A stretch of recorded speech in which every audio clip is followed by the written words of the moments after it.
KTN.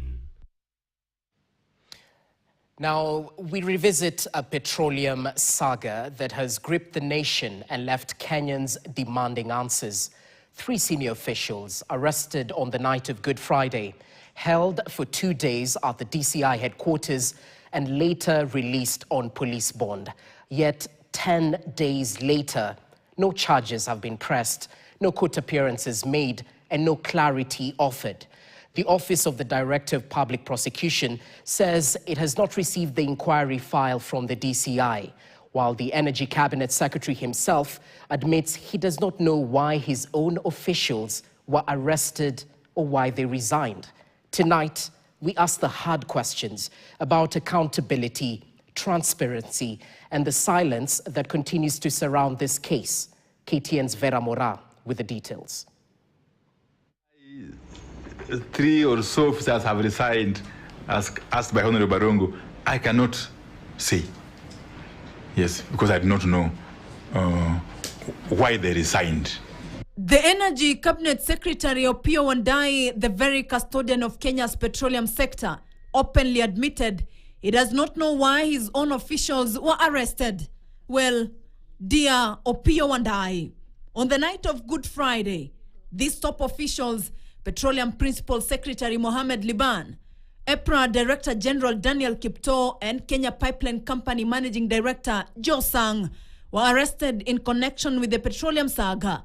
The timing was dramatic, the optics heavy. They spent 2 nights in custody, recorded statements at the DCI headquarters before being released on police bond of 100,000 Kenyan shillings each.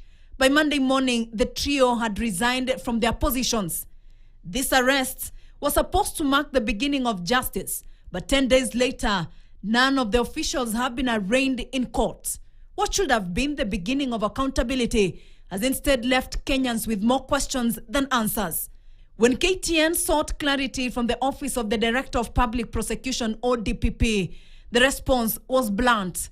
The Director of Public Prosecution has not received the inquiry file from the Director of Criminal Investigations, DCI. And without that file, charges cannot be pressed. These actions bring us to President William Ruto's promise. So I must say for the record, this is the administration that is going to deal firmly, decisively, and conclusively with all cartels. That promise of accountability has now dissolved into silence, leaving Kenyans restless and suspicious.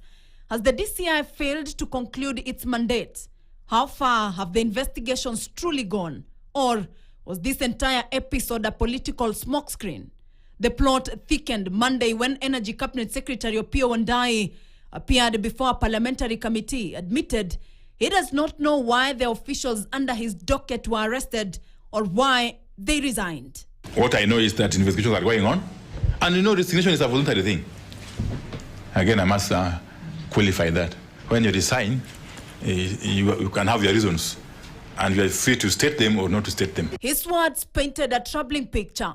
Perhaps this was not about justice at all, but a blow-up from the national government, an eruption of power with no clear direction, leaving citizens in the dark. And so, the story lingers in limbo. Kenyans are left to wonder if the Cabinet Secretary himself is in the dark, who truly orchestrated the arrests.